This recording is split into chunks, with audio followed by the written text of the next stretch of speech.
konstan. Konstan. Ya.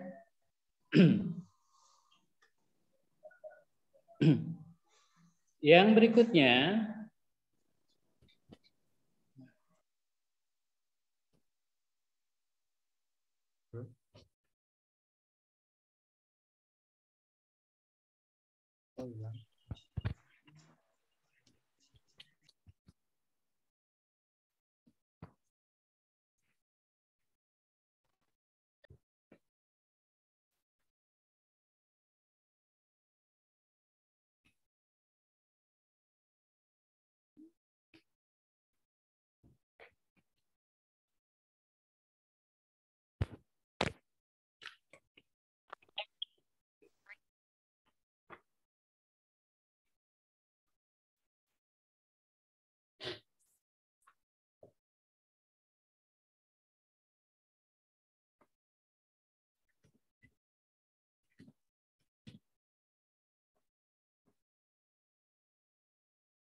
ya. Nah, di sini teman-teman udah tahu belum artinya.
Ya Wina, untuluna belanja.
Tuh, ya mohon maaf ya, ada gangguan. Kayak chattingnya baru latihan. Mohon maaf tadi ada gangguan masalahnya, Bapak belum paham gitu, jadi memperbaiki sama teknisinya. Oke, tadi tidak baru tahap grafik yang berbentuk huruf S tadinya, yang sifatnya tadi berbentuk sigmoid ya. Baru tadi legs, ya berarti masa pertumbuhan embrio waktu pembelahan sel, ya. Kemudian yang kedua eksponensial. Eksponensial, yang ketiga stasioner. Ya, terus yang ketiga stasioner. Stasioner ya, masa pertumbuhan yang sifatnya konstan. Seperti Anda kan kalau udah remaja itu tinggi tidak akan bertambah. Ya kan seperti kamu sekarang nih, nggak akan bertambah tingginya. Yang tinggi perubahan apa? Ya itu mungkin perilaku sosial dan perilaku perilaku sosialnya dan perilaku lainnya itu akan tumbuh. Kemudian ada pertumbuhan sekunder seperti pertumbuhan tadi, ya kan? Nah itu kalau kemudian yang terakhir ini adalah masa kematian pada tumbuhan. Ada nggak mati tumbuhan? Mati. Ada, Pak. Setiap makhluk hidup pasti ada kematian. Nah itu yang dinamakan masa kematian itu sehingga berbentuk huruf S. Nah sekarang kita lihat di sini perkembangan pada tumbuhan ini ada 3 fase, ya, ada 3 fase. Yang pertama fase pembelahan sel, ya. Pada fase pembelahan sel itu artinya di sini terjadi pertumbuhan embrio pada biji. Ya, pertumbuhan embrio pada biji. Karena mendapatkan apa? Mendapatkan apa? Pertumbuhan embrio. Sehingga embrio bertumbuh. Anda tahu biji contohnya biji kacang. Kalau kering tumbuh enggak? Enggak. Enggak kan? Setelah apa? Dia tumbuh, mengalami perkembangan. Pembelahan sel. Imbibisi air. Setelah mendapatkan air. Apa yang dinamakan imbibisi atau minum. Ya kan? Nah, setelah minum terjadi apa? Terjadi penguraian enzim. Nah, sini terjadi hidrolisis, penguraian enzim. Sehingga terjadi proses pembelahan sel dibantu dengan hormon. Ya, hormon pertumbuhan. Nah, itu yang namakan pada masa pembelahan sel. Itu yang terjadi dinamakan fase embrional. Nah, sekarang tahap masa morfogenesis. Nah, morfogenesis itu di mana dari biji kacang kedelai atau biji kacang hijau maka keluar. Apa yang akan keluar dari biji kacang? Kecambah. Akan ada yang dinamakan apikal. Titik tumbuh. Titik tumbuh. Titik tumbuh ada berapa? Ayo. Apikal akar, radikula, dan apikal batang. Ya kan? Bapak tadi yang tahap kedua ada dua kan? Pertumbuhan batang dan pertumbuhan akar. Maka di situ akan muncul kotiledon. Tahu kotiledon? Nah, embrio itu kan di dalam. Bagian luar yang Anda biasa makan itu adalah kotiledon. Ya. Nah, kotiledon. Nah, itu pada masa proses morfogenesis. Nah, kemudian itu tahap organogenesis. Berarti apa organogenesis? Pertumbuhan primer dan pertumbuhan sekunder. Nah, itu berarti sudah. Jadi ada 3 ya tahapan proses pertumbuhan dan perkembangan pada tumbuhan ini ada 3. 1, pembelahan sel pada masa embrio. Kedua, fase morfogenesis. Ya, morfogenesis di mana biji akan robek menjadi titik tumbuh akar dan titik tumbuh batang. Di antara itu muncullah kotiledon. Nah, kotiledon itu tujuannya bila mana kecambah itu belum beradaptasi, maka dia nggak akan lepas. Maksudnya adaptasinya dengan apa? Dengan lingkungan, itu dengan tanah, ya kan? Kalau dia udah dengan tanah beradaptasi, maka kotiledon itu akan lepas. Berarti dia sudah mampu mengambil makanan dari lingkungan. Nah, itu ya. Nah, itu. Oke, kita lihat. Tadi udah disebutkan dan udah disinggung pertumbuhan pada biji. Kalau dia kena air akan terjadi imbibisi, ya, dan kemudian akan terurai, akan munculnya suatu hormon untuk memacu proses pertumbuhan. Nah, kalau air untuk memacu terjadinya proses hidrolisis. Nah, terjadinya hidrolisis sehingga munculnya enzim ya. Nah, enzim-enzim ini untuk menggiatkan atau mengaktifkan masa pertumbuhan. Nah, pada masa pertumbuhan ini di mana kotiledon ini ada yang terangkat, ada yang tidak terangkat ke atas permukaan.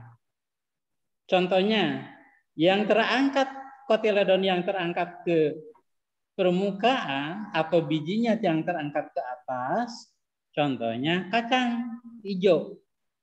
Betul nggak? Betul. Kotiledon ke atas. Iya.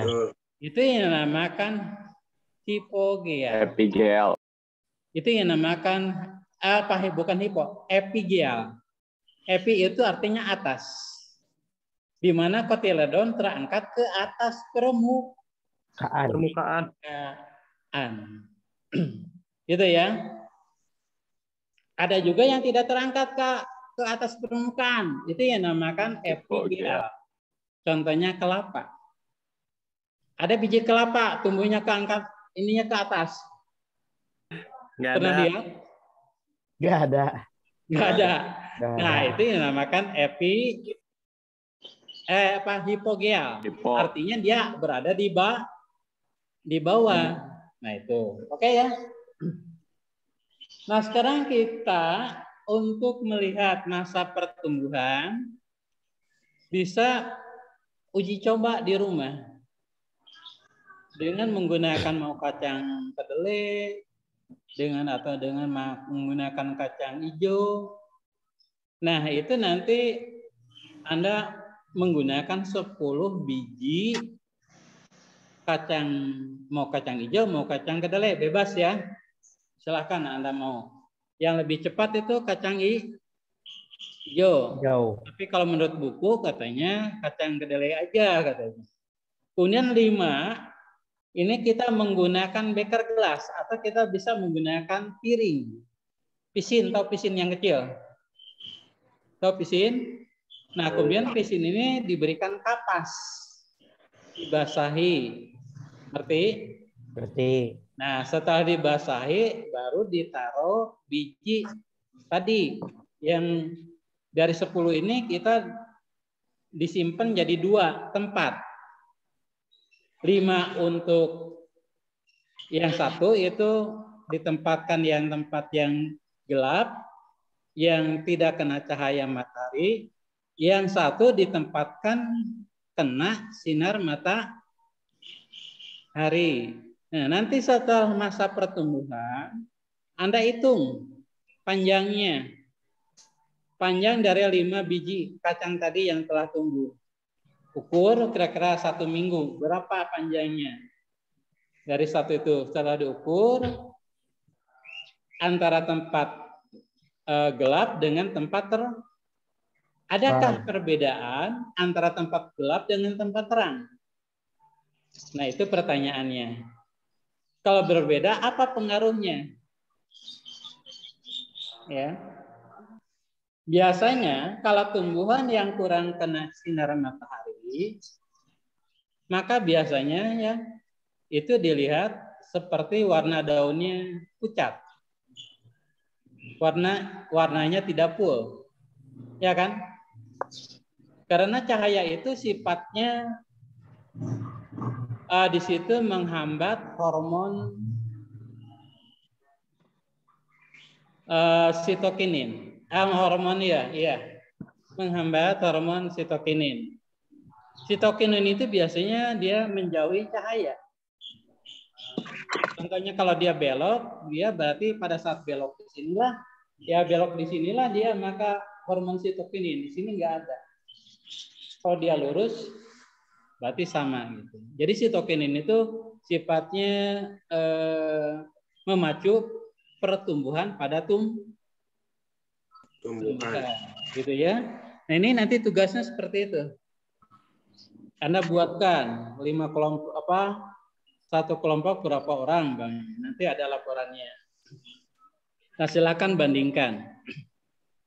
Per kelompok, Bapak, bukan perorangan? Per kelompok aja lah, kasihannya per orang.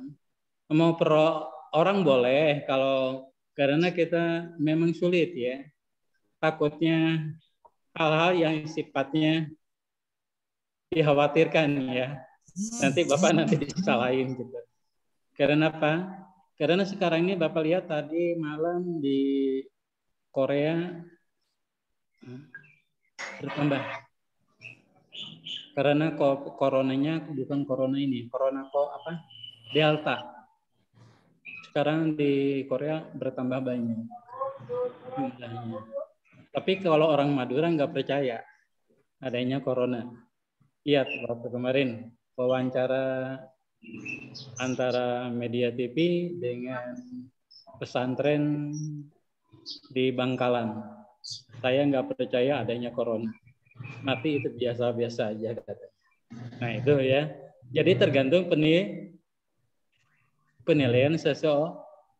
Seorang. Ya, gitu. Bapak kan Nah, kalau itu- dilakuin sendiri juga bisa, Pak. Ya takutnya apa? Sendiri boleh ya. Ya, Tapi Pak, kalau sendiri nggak aja ya, Pak. mengkhawatirkan boleh kelompok Bapak ya. Karena takutnya nanti Bapak disalahin. Hal-hal yang sifatnya sekarang ini banyak sifat negatif, itu penyakit corona. Maka kita belajar seperti itu karena gara-gara dia. Betul nggak? Betul. Itu ya. Bapak mengkhawatir boleh sendiri juga nggak apa-apa. Nanti Pak, kalau itu kacangnya harus makan kacang apa, nanti Pak? melalui KM, ya kan? KM-nya siapa? Haikal, Ayamnya Rijal, Pak. Rijal. Ya, untuk IPA 3, Ya, Pak. itu. Ya, melalui KM-nya nanti disodorkan ke Bapak. Ya, gitu. Bapak mengamatinya hari keberapa? Ya, mungkin 1 minggu tadi tuh, hari ke minggu, seminggu 1 aja. minggu ya, Pak? Ya, seminggu aja. Pak, kecambahnya berapa? Kecambahnya kecambahnya. 1 pisin Oh, 1. 5. 5. Nanti ukur mana yang panjang, mana kecambah 1 berapa panjangnya. Kemudian kecambah kedua berapa panjangnya sampai ke 5 nanti dirata-ratakan. Kemudian yang tempat gelap dan tempat yang terang. Tempat gelap artinya apa? Tidak Tidak dikenai terkena sinar matahari. Yang tempat terang Kena sinar matahari. kena sinar matahari. Hari. Adakah perbedaannya di situ nanti jawabannya? Kemudian Bapak, apa kalau efeknya? laporannya ditulis atau gimana, Pak? Iya, Laporannya. ditulis. Pak, ditabelkan, Ditulis. Pak. Ya, ditulis Pak, aja. Mau tulis tangan, mau tulis ditabelkan. ketik, terserah.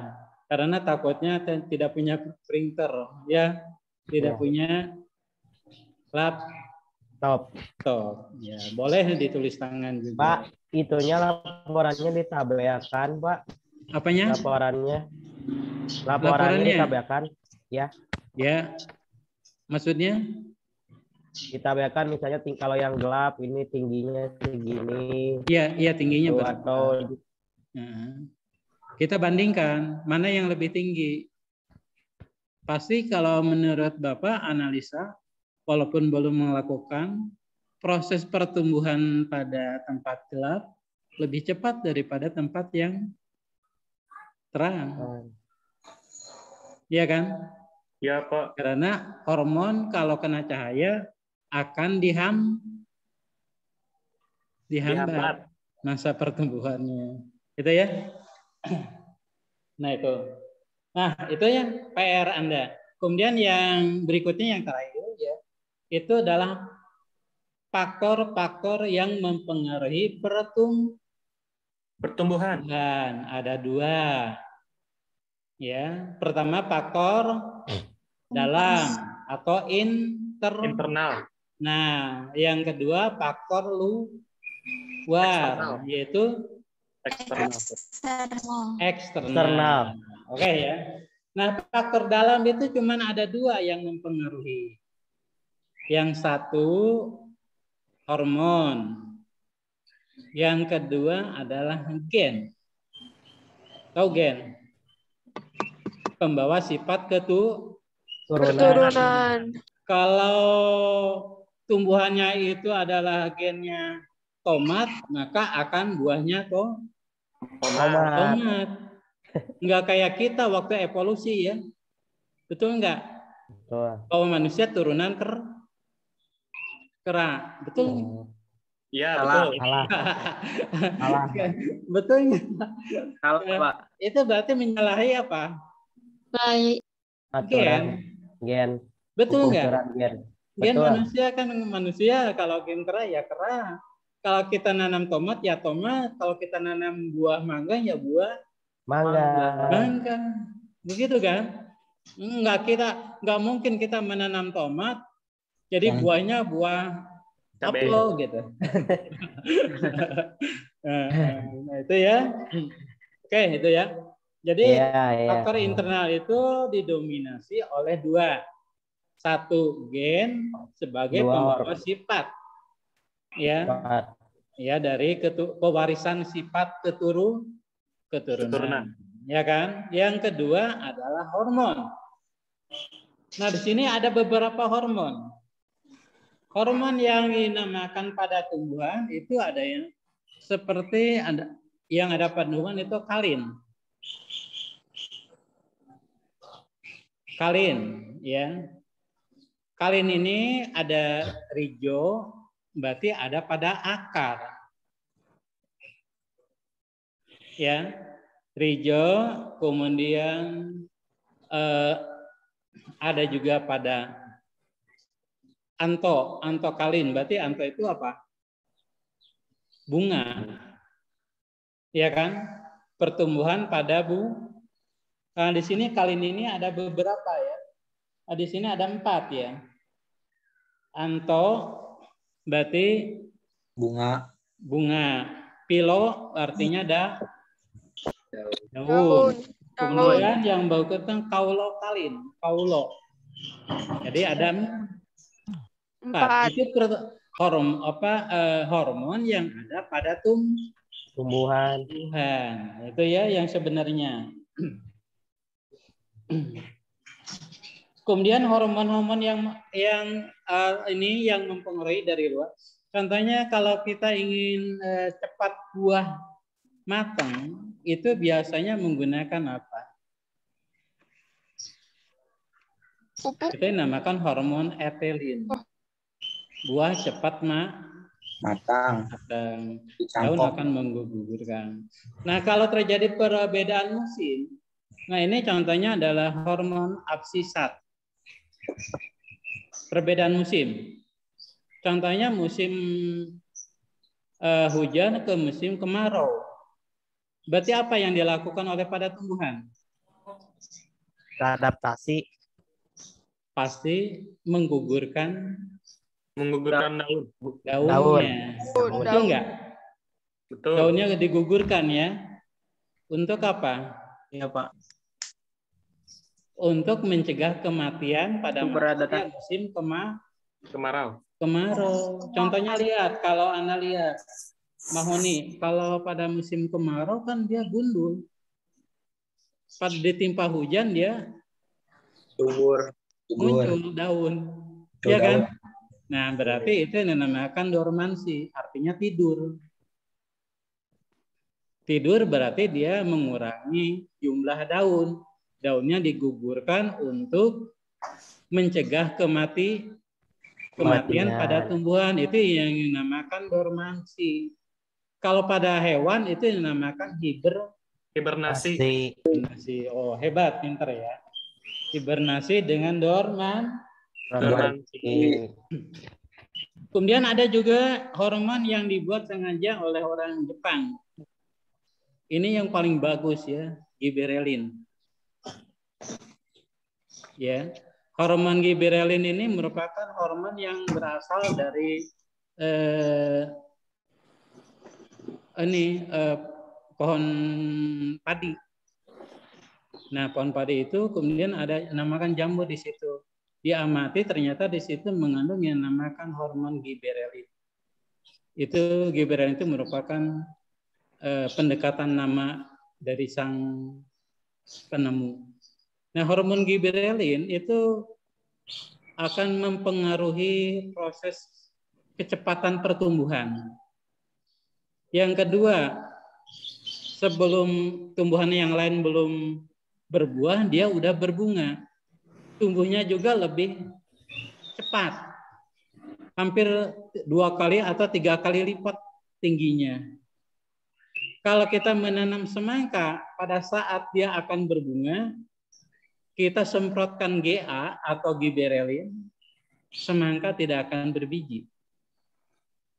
Kalau semangka tidak berbiji, maka buahnya akan lebih besar dari yang normal. Anda pernah jumpai semangka tanpa biji?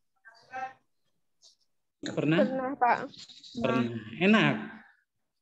Enak gak buang biji ya? Kalau ada biji, harus dibuang dulu. Cuman kelemahannya apa? Kalau kita memproduksi semangka tanpa biji, kelemahannya apa? Sudah berkembang biak lagi. Gak bisa menanam kembali. Ya bijinya gak ada. Kita mau nanam apa? Betul. Ya kan? Nah itu. Jadi itu kelemahannya kita. Mungkin bisa sifatnya dengan cara bioteknologi. Ya, dengan hidroponik, bukan hidroponik ya, istilahnya kultur jaringan. Tahu kultur jaringan? Kita mengambil bagian dari batang, maka akan tumbuh menjadi akar, batang, dan daun. Mungkin secara itu. Kalau seandainya kita tidak menemukan semangka tanpa biji, kita ngambil bagian batangnya, atau kita ngambil bagian daunnya, atau tangkai batang, tangkai daun. Nah, kita di kultur jaring. Nah, kalau kultur jaringan lihat di Rapet, itu Rapet, Cianjur. Itu dari pihak kementerian. Itu kan dia hanya hidroponik. Dia kultur jaringan sudah juga. Ini hanya anggrek kalau nggak salah. Kultur jaringannya, tapi dia nggak mau menceritakan bahan bakunya, langkah-langkahnya. Karena apa? Rahasia perusahaan. Kalau rahasia perusahaan nggak mau membongkarnya, nggak boleh, ya kan? Kalau dibongkar berarti orang lain akan banyak yang meniru. Iya, akan mengikutinya dengan cara kultur jaringan. Kemudian kalau sitokinin, hormon sitokinin itu hormon yang memacu pertumbuhan. Kalau dia kena cahaya, dia dihambat. Itu memacu proses pertumbuhan. Nah, ini macam-macam hormon. Itu yang sifatnya tadi faktor internal, hormon dan gen. Ya. Kemudian yang berikutnya faktor eksternal. Mungkin Anda udah tahu ya. Kelembaban, suhu, cahaya, air, kemudian pH atau pH. Apa pH itu? Itu pH tanah mempengaruhi kadar asam atau basa. Nah, kalau di Bandung itu sifatnya basa. Karena apa? Sifat basa. Karena dia kapur.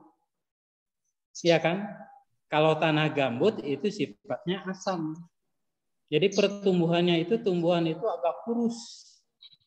Kurang, tapi tinggi. Ini, Bapak lihat kalau dulu waktu Bapak di Sumatera, itu menanam padi itu kurang bagus. Kalau kadar asam tinggi. Bapak diukur pH-nya 3,5. pH yang normal itu kan untuk masa pertumbuhan pada padi kan 6,7 sampai 7 atau 6,8 sampai 7 itu normal pada padi. Jadi itu yang dinamakan netral, tidak asam, tidak basah. Ya, nah, kalau di Bandung itu mayoritas kan kapur kan, benar ya? Kalau kapur itu pasti di malam hari itu udara dinginnya luar biasa. Anda kalau tidur tanpa selimut di daerah Bandung menggigil. Tapi kalau di siang hari Anda akan terasa panas karena kapur tadi. Tuh, udah ngerti ya? Itu pengaruh pH. Nah, kemudian pengaruh apa lagi? Air pengaruh enggak? Apa pengaruh air terhadap tumbuhan? Ada yang bisa? Pelarut nutrisi. Ya, itu untuk membawa nutrisi atau melarutkan nutrisi untuk dibawa melalui apa? Pembuluh kapiler. Xilem atau fluid? Xilem. Ya, bagus. Xilem. Melalui pembuluh xilem diangkutnya, dilarutkan ya bersama jadi sebagai pelarut, ya kan? Maka di dalam akar itu ada yang dinamakan gaya kohesi, gaya apa? Adhesi dan gaya tarik menarik ya. Nah, antara molekul air sampai ke atas air sehingga sampai pada tujuannya. Tujuannya di mana? Air itu daun. Maka di daun terjadi proses fotosintesis. Barulah di situ membuat makanan. Kalau kita mah beda, membuat makanan itu dari mulut dimasukin, ya kan? Dari tubuh nggak bisa, ya kan? Betul kan? Kita mah masukinnya dari mulut, air dan makanan dan sebagainya itu dari mulut, ya kan? Kalau kita mah sangat tergantung terhadap makhluk lain. Kalau tumbuhan tidak. Betul. Kalau tumbuhan tidak. Jadi dia dengan cara fotosintesis. Sehingga terjadilah fotosintesis. Jadi air itu sifatnya melarutkan unsur hara untuk masa pertumbuhan. Kalau kelembaban bagaimana? Apa pengaruh kelembaban? Tahu kelembaban? Kelembaban yang paling tinggi itu di pagi hari atau di siang hari? Pagi. Apa yang kelembaban itu artinya? Suhu. Bukan suhu, beda lagi. Kalau kelembaban itu perbedaan kadar air di udara. Ya kan? Kalau perbedaan kadar airnya tinggi di udara, maka terjadi tumbuhan akan membuka stomatanya. Stomata akan membuka. Untuk apa? Untuk supaya uap air masuk ke dalam tubuh tumbuhan. Kalau dia udah panas, stomata akan menutup. Apa itu stomata? Mulut daun. Iya, mulut daun. Stomata itu mulut daun, artinya di situ untuk mengetahui tentang penguapan ya, atau respirasi ya, penguapan, atau istilahnya transpirasi penguapan. Jadi kalau dia pada siang hari dia akan menutup stomatanya, tapi kalau di pagi hari dia akan membuka untuk memasukkan air, karena di dalam udara banyak medium air, karena udaranya kan dingin kalau di pagi hari kan. Kalau di siang hari bagaimana? Panas atau dingin? Panas, Pak. Panas umumnya, ya kan? Nggak ada, kecuali kalau teduh ya. Nah, itu adalah kelembaban. Apalagi tadi? Faktor eksternal. Suhu itu kira-kira apa? Berpengaruh terhadap apa? Faktor luar. Ya, kalau Anda umpamanya menanam bunga yang berasal dari Garut, dibawa ke Cianjur, ternyata di Garut udaranya dingin. Dibawa ke Cianjur ternyata agak panas gitu ya. Maka bunga itu akan berubah. Karena apa? Itu pengaruh suhu. Suhunya beda. Suhu itu yang bisa diterima itu antara 11 sampai 38 derajat Celcius. yang baru bisa diterima oleh tumbuhan. Ya, kalau di bawah 11 dia enggak bisa. Di atas 38 juga enggak bisa. Jadi Pak, suhu itu berpengaruh untuk masa apa? Pertumbuhan. Untuk menguraikan apa? Enzim. Enzim itu dipacu oleh suhu. Betul ya? Kalau suhunya optimum, maka enzim akan aktif dengan baik. Maka pertumbuhan pada tumbuhan akan cepat. Ngerti? Kalau seandainya enzimnya tidak cocok, suhunya tidak cocok, maka enzim enggak kurang aktif. Masa pertumbuhannya lambat. Ya. Berarti suhu itu sangat berpengaruh terhadap enzim. Ya kan? Berarti untuk masa pertumbuhan lebih besar. Apalagi? Air butuh enggak? Tumbuhan tanpa air bagaimana? Pak. Hidup Sudah enggak? tadi, Pak. Hah? Sudah tadi dijelaskan sama Bapak Sudah? yang air mah. Iya. Gravitasi, Pak. Tadi mah Cahaya, Pak. Cahaya, ya kan? Ya boleh, itu air juga sama sebagai pelarut. Air ya. juga udah, Pak, Ya, tadi kalau air untuk yang melarutkan. Jadi faktor eksternal itu pertama tadi disebutkan, ya takut Anda lupa. Maaf yang batuk. Yaitu air, kemudian suhu, kelembaban, pH, kemudian pH, cahaya,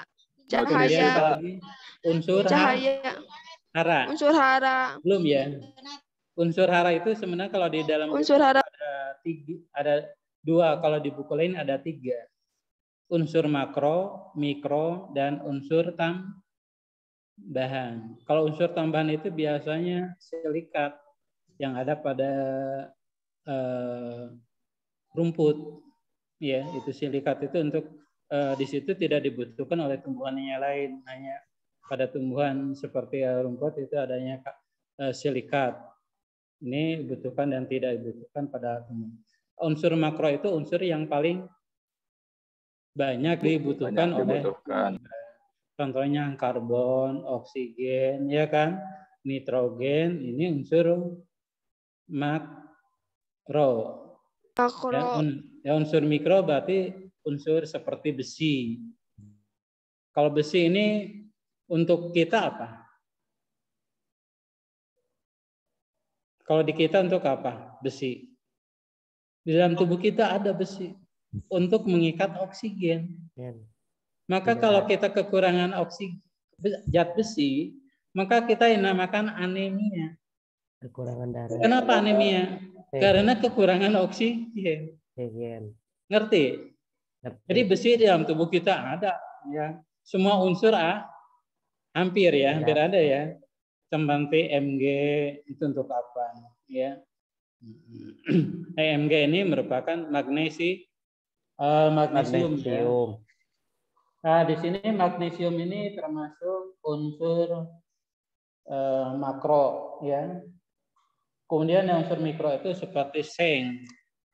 Seng ini juga sangat berpengaruh. Klor. Kalau klor ini biasanya dibutuhkan pada tumbuhan yang sifatnya monokotil. Monokotil itu dibutuhkan sifatnya yang sifat klor. Contohnya kalau Anda menanam padi, itu harus ada apa? KCl. Ya kan? Kalau tumbuhan seperti palawija kita menanam cabai, nggak begitu ini klor itu. Ya. Biasanya kalau NPK yang bagus. NPK itu apa? Nitrogen, fosfor, dan kalium. Kalau kalium itu untuk daun, menguatkan batang, ya kan?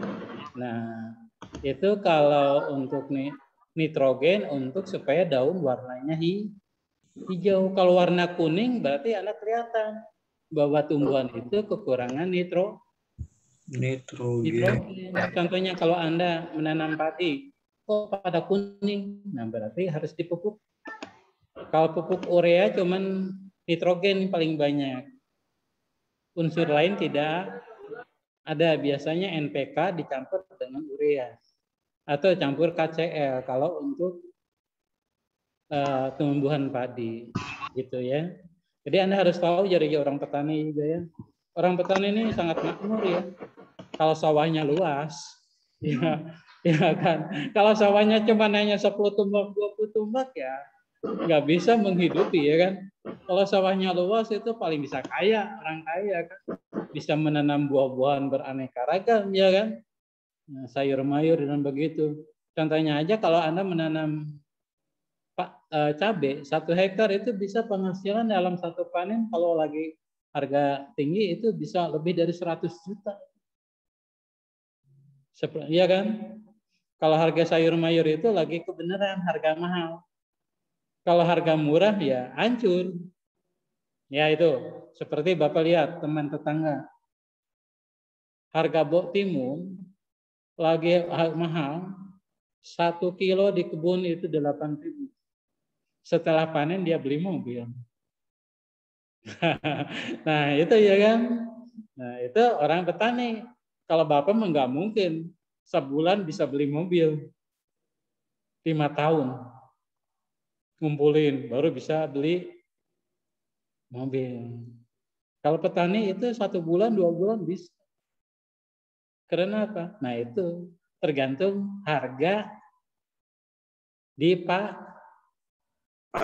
Oke ya. Nah itu yang dinamakan faktor eksternal.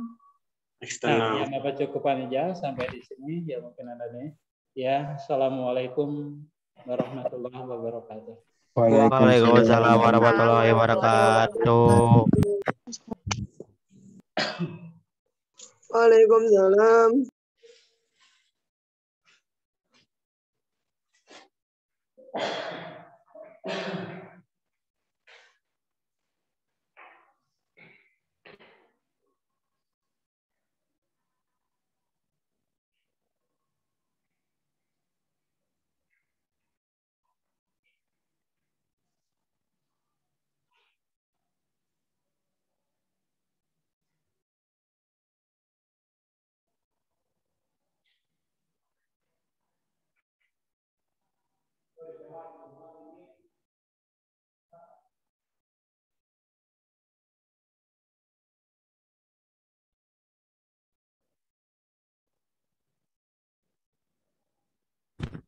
Cek cek cek.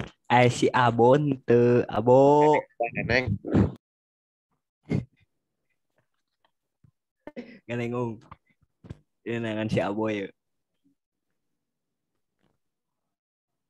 Mana si Abo Banyak kabar. Ini ngepus. Oh, bener. Ngepus. Aya karena pelajaran ekonomi. Kayak nggak ekonomi mah istirahat. Enggak lah. Aja kan si Abo metak neng si Abo orang deh. Si Abo mah kayak gitu tara diajakan orang mah. Saha nentara. Orang tara diajakan si Abo. Parahnya. Gitu si Abo na eta. Anjing. Kasar.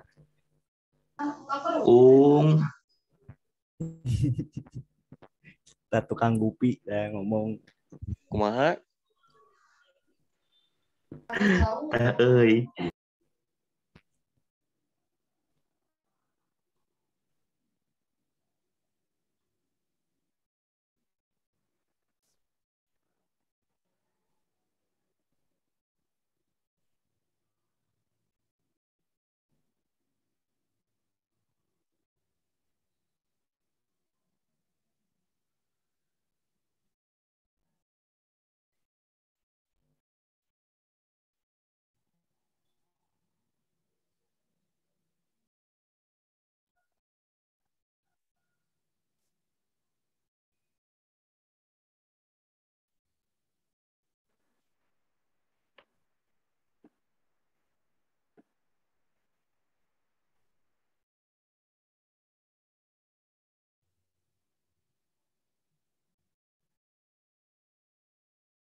Salah ya, aduh, nggak rewek ya jumping nih. Bah. Euy. Haji, aya wae siapa? Standby. Satu. Bah, gaya mana standby bah, euy. Heeh. Murid teladan juga. Nyata. Telat. Murid naon. Nah, bah, bener. Tegar tuan utara, iya mah. Keluar gara emang. Nya tuh nya. So keluar mana kan itu sekeluarga.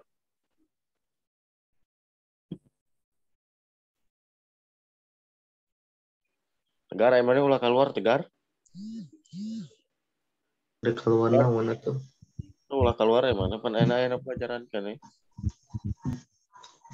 Oh.